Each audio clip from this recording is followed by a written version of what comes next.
Alors bien sûr, après, on emmène ça sur un centre où ils sont regroupés, compactés, où tout est repris.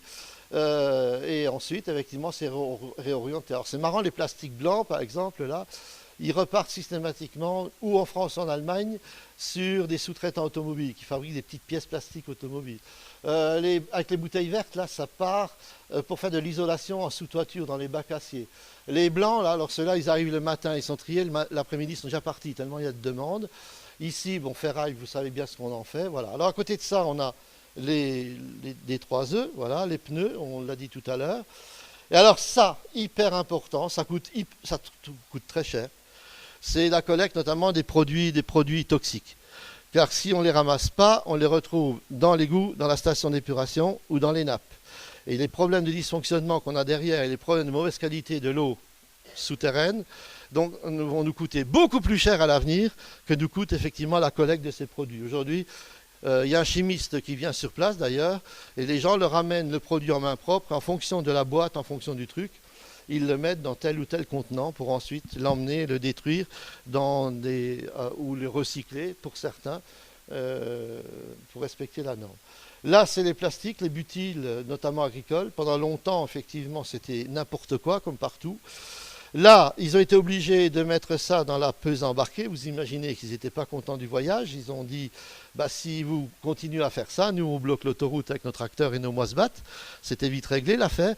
Et le département, en 10 jours, a trouvé la solution. Donc, ils sont collectés, ils sont nettoyés, ils sont mis en balle et ils sont envoyés, effectivement, depuis l'Ardèche. Ils repartent notamment sur d'autres pays, que ce soit l'Allemagne, que ce soit l'Italie, que ce soit la Belgique ou même l'Inde et la Chine. Donc ça, c'est des produits, effectivement, qui repartent maintenant, qui font l'objet. Avant, on nous disait non, c'est pas possible, on peut rien faire. Et puis, il a fallu que les agriculteurs, ils montent le bout du nez pour qu'effectivement, les choses se passent autrement. Alors, la Trimobile dont je vous parle, c'est ça, hein. C'est un camion mobile avec des bacs qui arrivent, qui peut se mettre où il veut, et on définit l'orientation des produits qu'on va mettre à l'intérieur des différents. Voilà. Alors je ne vais pas m'étendre, vous avez compris le système, donc c'est un outil qui me permet de faire des économies substantielles en ne mettant pas dans la décharge ni dans l'incinérateur. Trimobile aussi l'accès, on voit aussi qu'à côté on a une benne qui est ouverte, couverte au-dessus, et tous les objets qui sont entiers, qui sont encore en état correct d'utilisation, ils sont stockés à l'intérieur. Donc les gens, quand ils ont un objet entier, des bibelots, des choses comme ça, ils les mettent là, et ça part notamment sur Emmaüs ou Espoir, donc pour être renégocié, revendu, réutilisé. Voilà. Ici, donc des 3 œufs, donc vous l'avez vu, ça on passe vite. La collecte des produits toxiques, je vous l'ai dit aussi. Alors là, il n'y a pas que les produits toxiques, il y a des restes de peinture, de colle, des radiographies. Il y a également les nouvelles ampoules recyclables, là, à basse consommation. Il y a toutes ces choses-là qui représentent quand même, qui sont amenées à cet endroit. Ensuite, les plastiques agricoles, je vous parlais de ça tout à l'heure, hein, je vous la remontre en détail. Voilà. Donc ça, ce sont les plateformes de conseils agricoles qui s'occupent effectivement de ce genre de choses. On s'en occupe même plus maintenant. Hein, ils ont pris le relais. Et aujourd'hui, donc, le département du Haut-Rhin, il a fait le pas. Donc, il a décidé il y a 2 ans d'organiser la collecte des biodéchets en porte-à-porte. Donc, il distribue des sacs compostables. Et ensuite, effectivement, en milieu urbain, hein, s'entend. En milieu rural, on ne ramasse que les collèges, que les restaurants et que les grands ensembles. Parce que ça, c'est quelque chose quand même qui est très important. Alors ça, je passe rapidement, vous avez compris le principe. Donc une fois par semaine, effectivement, donc ces produits sont récupérés et sont orientés effectivement vers un méthaniseur ou compostage. Pour l'instant, il n'y a qu'un méthaniseur qui a été mis en œuvre par le département et la Chambre d'agriculture et la professeure agricole et qui donc maintenant va rendre ce service. Ensuite, on a les dasseries, c'est-à-dire pour les produits de soins infectieux, ces bornes. Donc ça, je peux vous le dire, hein, en tant qu'élu, ça coûte une borne comme ça, coûte en fonctionnement 3 000 € par an. Hein, je le dis aux élus tout de suite. Donc tous les gens qui ont des problèmes, notamment au niveau du diabète ou différentes seringues ou choses comme cela, vont donc à la pharmacie, reçoivent des boîtes avec des codes barres. Et ensuite, ici, il y a une porte. Quand vous mettez la boîte, vous faites identifier le code barre, la porte s'ouvre. La boîte, vous la posez dedans, la porte se referme. Et ensuite, il y a une trappe au fond qui permet à la boîte de descendre. Là-dedans, il y a un système, un espèce de truc de vérification de niveau. Et l'exploitant, le gestionnaire effectivement de ces bornes, il voit exactement où en sont chaque borne au niveau du remplissage pour venir les collecter.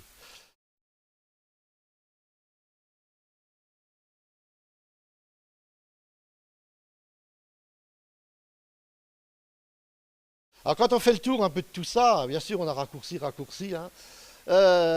Si on compose correctement, c'est-à-dire qu'on sort déjà 40% de la masse de nos produits résiduels, hop, dehors. Si on fait en sorte d'inciter les gens à aller vers une facturation incitative, c'est-à-dire ne mettre que des produits dedans qu'on ne peut pas recycler. Alors là, vous voyez très bien, vous verrez très bien, c'est un jour ceux d'entre vous qui iront, vous verrez, ça vient vite, les gens, ils n'achètent plus de la même façon. Ils changent leur manière d'acheter, parce qu'il y a des produits en fonction de l'emballage. Parce que si l'emballage, ils peuvent le mettre au recyclage, ils prennent le produit à qualité égale.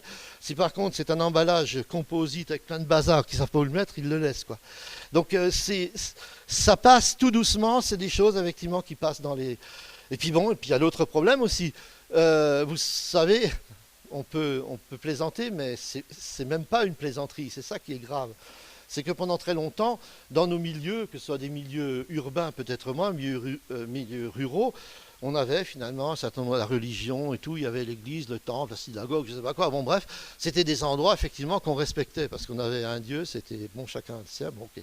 Puis maintenant on a changé de Dieu, c'est devenu l'argent. Et le temple du Dieu de l'argent, c'est le supermarché. C'est bien que les gens, quand ils sont en supermarché, même s'ils sont incivils à l'extérieur, qui font n'importe quoi, quand ils sont dans le supermarché, ah ben, il y a des choses qu'on n'a pas le droit de faire, il y a ceci, il y a cela. Voilà. Vous n'avez pas remarqué ça? Ah ben si. Moi je le remarque même dans des régions où on devrait être incivique, mais bon, il y a quand même un autre comportement. Et c'est là que vous vous dites, quand vous achetez un tube de dentifrice, vous achetez votre tube de dentifrice, vous arrivez à la caisse, vous payez, puis une fois que vous avez payé, vous prenez... Attends, non, j'ai acheté du dentifrice. Moi, ce qui m'intéresse, c'est le dentifrice. D'accord. Dentifrice, je ne peux pas le ramener chez moi sans le tube. D'accord. Donc, le tube, je suis prêt à le payer, ok. Mais le carton qu'il y a autour. Eh bien, le carton, vous vous rendez compte très vite que c'est une commodité commerciale qui a pour seule vocation de faire tenir le tube de dentifrice dans le rayon. Non, mais vous êtes quand même gonflé. De quel droit vous vous permettez de piquer une commodité commerciale à votre supermarché? Laissez-lui. C'est ça le changement de paradigme dont je vous parlais tout à l'heure. C'est là qu'il est. Il faut être en situation réactive. Ma petite fille, elle vient, on m'a piqué ma gomme. Bon, évidemment, moi j'ai le temps l'après-midi, je passe acheter une gomme. La gomme, elle est grande comme ça, il y a un blister, un truc grand comme ça. Alors je viens, j'arrive à la caisse, convaincu que la gomme coûte beaucoup moins cher que le blister qu'il y a autour. Je paye, et après je dis à la caissière, je dis, vous m'enlevez, pourquoi le truc qu'il y a autour? Mais attendez, mais... Pourquoi vous voulez que je vous l'enlève? J'ai dit, mais attendez, pourquoi vous avez mis ça autour? Ah, mais c'est pour qu'on ne se le fasse pas voler. De quel droit vous permettez-vous de piquer un antivol à votre supermarché? D'ailleurs, ils en récupèrent des antivols eux-mêmes. Il y a certains produits où il y a des antivols dessus, où ils les récupèrent eux-mêmes. Eh bien, vous prenez votre clé de contact, vous ouvrez le truc, vous récupérez la gomme et vous laissez le truc en place. Eh bien, c'est comme ça qu'on arrive à mettre des plateformes de déballage. Vous voyez, tout doucement, c'est des choses qui évoluent. Voilà. Alors, de l'autre côté, effectivement, si on met tout ça en place, on se rend compte que la collecte plus le traitement, ce communauté commune comme la mienne, puisque c'est moi qui m'occupe de ça, eh bien, me coûte 1 134 357 € par an. Alors là-dessus, bien sûr, n'oublions pas la valeur ajoutée du geste du tri. C'est-à-dire que tous les produits qui ont été triés par les gens, ils me rapportent 264 126 €. 20%. Eh ben, c'est 20% que je n'ai pas besoin de demander au niveau de la facture, n'est-ce pas? Donc ça change quand même un peu tout. Alors on le voit parce que quand on met le tarif de facturation, on se rend compte, vous voyez notre évolution. Nous on a découvert, on a essayé, on a essuyé les plâtres. Hein. En 2001, on était tellement naïfs qu'on avait juste un prix à la levée et puis au kilo. On n'avait pas mis de part fixe par semestre. On s'était dit, oh ben non. Et puis finalement, il y a du fixe dans une collecte, dans un SICTOM, n'importe où. Il y a le matériel, il y a le personnel, il y a une quantité de choses qu'il faut effectivement, il faut payer, quelles que soient les variations effectivement de la collecte. Donc, c'est dit, non, non, on ne peut pas aller comme ça parce que les gens, ben, au niveau du... Ils étaient partis à 250 kilos. Quand on leur a mis le système entre les pattes et qu'ils ont pu avoir et des composteurs et des machins, ils sont descendus à 120 kilos. Alors nous qui avons prévu un budget à 150 kilos par habitant et par an, vous voyez le déficit qu'on s'est pris dans la tronche, comme on dit, hein, c'était pas... On s'est dit, mais attends, mais qu'est-ce qu'ils nous font là? C'est pas possible, quoi. Et ouais, bon, alors il a fallu effectivement qu'on corrige. Et c'est comme ça, effectivement, qu'on a mis une part fixe, et que cette part fixe, aujourd'hui, elle représente effectivement 24 € par foyer, hein. Je dis bien par foyer et par semestre.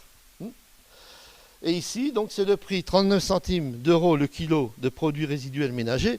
Alors ça, il en faut pour un kilo, parce que maintenant, dans le non recyclable, il n'y a plus que du plastique, il y a des trucs qui pèsent rien, quoi. Ouais. Et 0,77 centimes d'euros, effectivement, là, levé.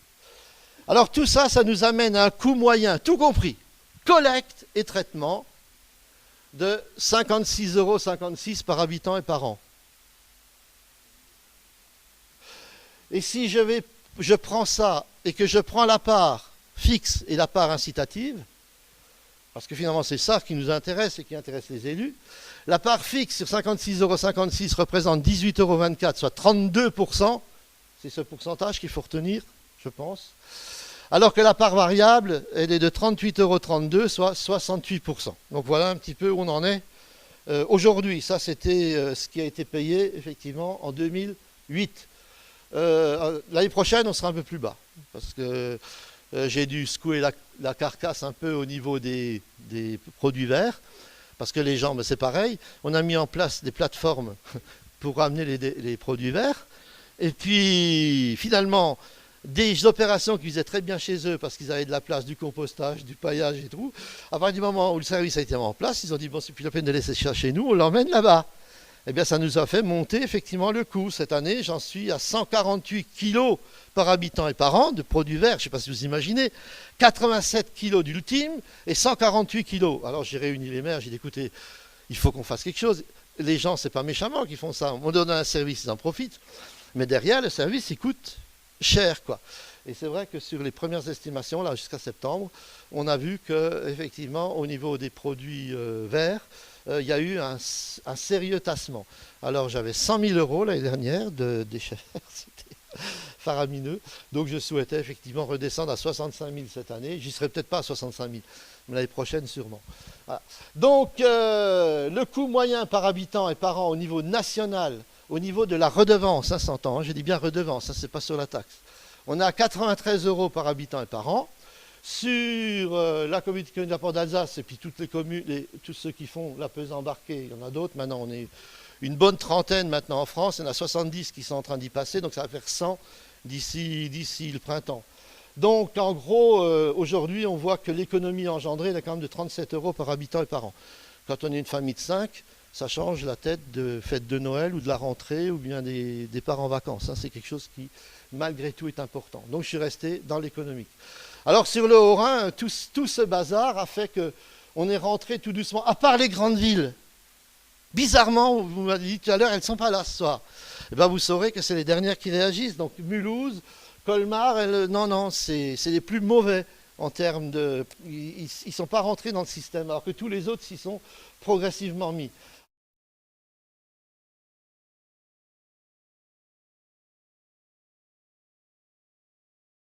Alors, ils ne sont pas rentrés dans le système, pas seulement parce qu'ils n'ont pas envie d'y aller, non. C'est que, notamment Colmar, ils ont un incinérateur de 85 000 tonnes qu'il faut essayer de remplir.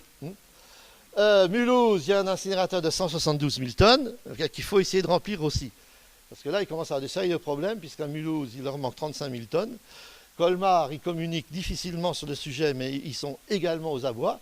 Et on avait un projet de nouvel incinérateur, en plus à Aspac, ici, à 85 000 tonnes. Et là, donc, il y a 3 élus, moi avec Jacques Muller, donc qui est sénateur maintenant, et un autre collègue de Roderen. On s'est battu comme des chiens. On a dit, mais ne construisez pas ça, vous faites une connerie.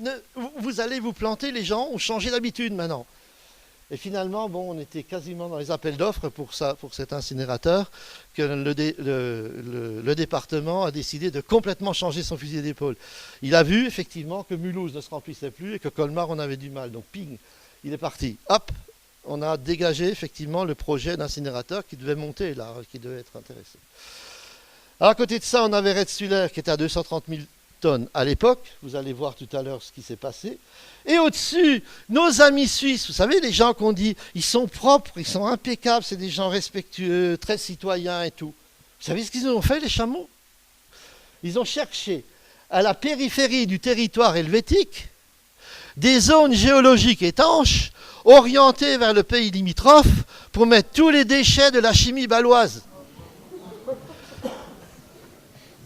Et quel coin ils ont trouvé? Effectivement, au-dessus de chez nous, là, à la frontière, juste là. Ils ont collé en espèce d'un an 260 000 tonnes de déchets, tous plus toxiques les uns que les autres. Et il a fallu effectivement que les personnes qui allaient à l'église de Pfetterousse, qui est juste à côté, à 1 kilomètre, se trouvent bizarres lorsqu'elles allaient faire le signe de croix à l'église. Et puis quand on a analysé l'eau du bénitier, qu'on remplit ça avec la source qui était à côté, on s'est rendu compte qu'il y avait des narcoleptiques dedans.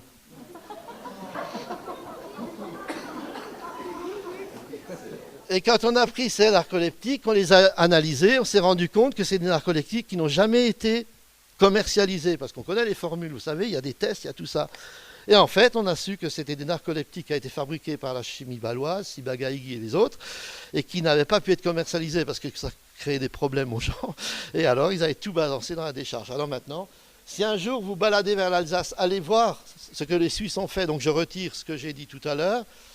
Ils ont fait un investissement de 350 millions de francs suisses. Ils ont couvert, ils ont fait un immense dôme sur toute la décharge, étanche. Et puis maintenant, effectivement, ils sont en train, avec des machines télécommandées qui ne font pas d'étincelles au niveau des contacts et tout, de tout ressortir. Tout ressortir pour le recycler, le détruire et tout.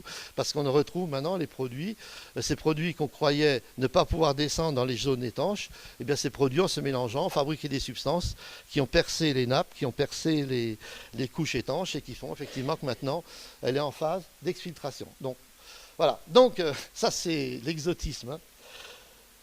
En même temps, les Suisses, là, ils ont un sacré problème parce que ils devaient construire en 1996, le ministère de l'Environnement suisse, ils avaient donc fait une réunion avec les associations environnement, avec tout le monde, et ils avaient prévu, par rapport à l'augmentation croissante du produit résiduel, de construire 6 incinérateurs nouveaux. Alors, les associations ont dit, attendez, faites pas ça comme ça. Il faut qu'on informe les gens, qu'on leur dise un petit peu, bon bref. Ça a tellement bien marché l'affaire qu'on s'est retrouvé en 2006. En 2006, sur les 6 projets, on n'en construit aucun. Parce que là, ça va quoi. Mais le problème, c'est qu'en 2008, ils ont dû importer 348 000 tonnes de déchets étrangers pour remplir les incinérateurs qu'ils avaient déjà en 1996. Alors, je ne sais pas si vous voyez, aujourd'hui, c'est très contagieux cette histoire de tri, de valorisation de la terre et tout. Et puis nous, notre décharge de 230 000 tonnes, eh bien, le département du Haut-Rhin a revu complètement sa copie.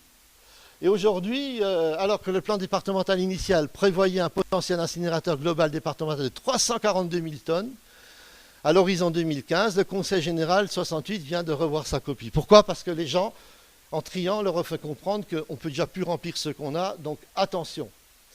Alors qu'est-ce qui s'est passé? Eh bien, la baisse de la masse des produits ménagers a été fortement, disons, responsable de ce changement de cap. Surcapacité induite des incinérateurs de Mulhouse et de Colmar. Amélioration spectaculaire de la qualité des tris et des potentiels de valorisation matière. Généralisation de la collecte porte à porte des fermentescibles en milieu urbain, donc ça c'est en train de se mettre progressivement en route. Et mise en place avec la profession agricole des méthaniseurs dédiés aux biodéchets. Donc on s'est dit avec ça, qu'est-ce qui va se passer dans notre décharge? Eh bien, dans notre décharge, eh bien, on se rend compte de choses assez bizarres parce que on a déjà abandonné l'incinérateur d'Aspac, donc je vous ai dit 85 000 tonnes. Réduction des autorisations de dépôt en ISDN de 180 000 tonnes en 2000 à 50 000 tonnes en 2015. Donc ça veut dire qu'on est passé de 230 000 tonnes avec des incinérateurs, des projets d'incinérateurs et tout. Maintenant qu'il y a des problèmes, qu'on rentre dans le tri, et bon, on a un objectif de 50 000 tonnes, c'est-à-dire qu'on a plus divisé de plus par 4, donc facteur 4 est largement atteint, donc pour la commune de Retzwiller. Alors là, voilà notre brave bête. Alors j'ai toujours ce plaisir, parce que pour moi ça veut quand même dire quelque chose, quoi. Parce que quand on pense à tous les emmerdements qu'on a eu, nous les élus, à l'époque, quand on était là, et que petit à petit, à force, en causant avec les gens, en y allant, et les gens ont changé de manière de faire, parce que ça, c'est pas nous, notre petite commune qui a changé ça, c'est la totalité du département, hein, c'est la seule. Hein. Donc en 2005, 170 000 tonnes, 2008, 150 000 tonnes, en fait c'est 137 000 tonnes, le résultat, on l'a eu, l'officiel. Et puis maintenant, donc pour 2015, l'objectif du... Donc, il y a beaucoup de questions à se poser. Attention, le déchet n'existe plus, il n'y a plus que des produits. Et les déchets qui restent, ils deviennent de moins en moins nombreux. Donc il faut être extrêmement prudent là-dessus.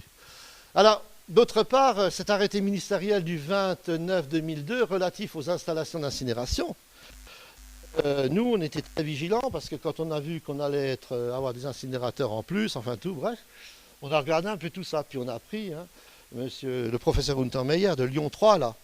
Donc il a montré effectivement qu'en France, on n'a pas de normes sanitaires dans le domaine notamment de l'incinération. On n'a que des normes technologiques. C'est-à-dire qu'on a des normes qui fixent, qui disent... On essaye, c'est ce qu'on peut faire au mieux en termes technologiques, à un coût économiquement acceptable. Mais la santé, on s'en fout. Là, c'est un autre problème qu'il y aura lieu de déployer dans les années effectivement à venir. La preuve, c'est que la norme américaine au niveau des dioxines, par exemple, elle est 100 fois plus basse que la nôtre. Donc, c'est important. Donc nous, quand on a un incinérateur qu'on arrive à arrêter, on se dit, ben voilà, si je prends tout ça, là j'ai vu un projet d'incinérateur de 300 000 tonnes, si je prends ça et que je respecte sur cet incinérateur, je le mets au top du top, à l'intérieur de cet arrêté ministériel, tout, hein, tout y est, je respecte tout. Ben, automatiquement, si je respecte tout, vous êtes d'accord avec moi, j'ai un incinérateur propre, comme on nous dit.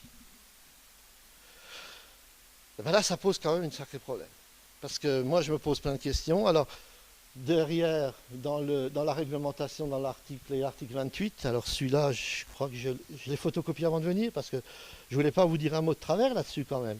C'est quand même très très important, quand on nous dit que les contrôles et toutes ces choses-là, c'est quelque chose de... Voilà.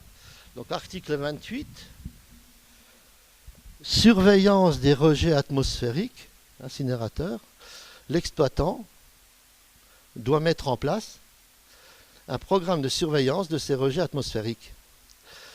Les mesures sont effectuées sous la responsabilité de l'exploitant et à ses frais dans les conditions fixées par l'arrêté d'autorisation qui sont au moins celles qui suivent. Des fréquences supérieures peuvent être définies par l'arrêté d'autorisation lorsque la sensibilité du milieu récepteur le justifie. Vous avez compris ce que ça veut dire, ça? Ça veut dire que les contrôles inopinés dans un incinérateur sont interdits. C'est pas moi qui l'invente, c'est l'arrêté ministériel.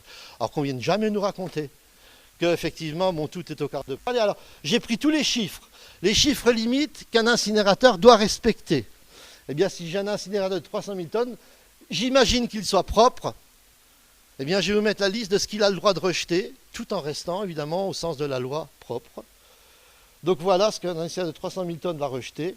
Donc 360 tonnes d'oxyde d'azote par an, 90 tonnes de dioxyde de soufre, 15 tonnes de monoxyde de carbone, 18 tonnes d'acide chlorhydrique, 18 tonnes de composés organiques volatiles, 3 tonnes de poussière et HPA, 900 kg de métaux lourds, 300 kg d'acide hexafluorhydrique, 180 kg de cadmium et mercure gazeux et 1,65 g de dioxine. Bon, c'est vrai qu'on a quand même une drôle de conception de la propreté, quoi. Hein, donc voilà un petit peu. Donc quand on peut arrêter un outil, il ne faut pas arrêter ceux qui existent parce que ceux-là, ils sont là. Il faut que ces outils, ils représentent des investissements lourds. C'est pas ceux-là qu'il convient d'arrêter. C'est surtout faire attention de ne pas en construire de nouveaux, quoi. Parce que les anciens qu'on a, il y a 20 ans à les payer. Il y a eu des mises aux normes, tout ça qui ont coûté extrêmement cher. Il y aura encore de nouvelles mises aux normes à faire. Donc petit à petit, il faut les mutualiser ceux-là pour faire en sorte de permettre à ceux qui sont un peu serrés dans le costume pour aller vers le tri et tout, de pouvoir pendant un certain temps encore trouver des solutions incinératrices pour régler leurs problèmes. Ça, je suis tout à fait d'accord. Mais en construire de nouveau, par rapport à notre petit cercle qui est autour de la Terre, notre dépotoir respiratoire, alors là, je ne suis pas d'accord du tout, parce que n'oublions pas qu'à cet endroit, hein, si vous avez un incinérateur de 300 000 tonnes, vous rejetez 300 000 tonnes de CO2 par an. Un incinérateur de 100 000 tonnes, c'est 100 000 tonnes de CO2 par an. 80 000 tonnes, c'est 80 000 tonnes de CO2 par an. Donc, plus tout le reste, mais le reste, ce n'est pas l'objet de la conférence de ce soir. Alors aujourd'hui, ben voilà, vous savez, il faut que la chose qui nous tient petite le plus à cœur, autour de nous, partout, c'est la vie. Hein. J'ai remis ces petits fragments d'ADN là qui se baladent, vous voyez. C'est quand même tout ce qu'il y a autour de nous, bien sûr. Et puis on se dit à quelque part que par rapport à nos fiscalisés captifs là, il y a quand même une question à se poser, parce que nous avons comme devoir de transmettre aux générations futures le cadeau d'une terre en bon état. Alors la vraie question, c'est de savoir, saurons-nous offrir aux générations futures une planète porteuse d'évolution durable? Le respect de la biosphère est le premier défi de ce vital enjeu. Et bien là, la biosphère, il ne faut plus rien rejeter, le moins possible. Il faut réduire, réduire, réduire. Et c'est comme ça, finalement, que peut-être, nous arriverons un jour à faire ensemble le merveilleux chemin de la mise en priorité, finalement, de la vie, mais de la vie sous toutes ses formes.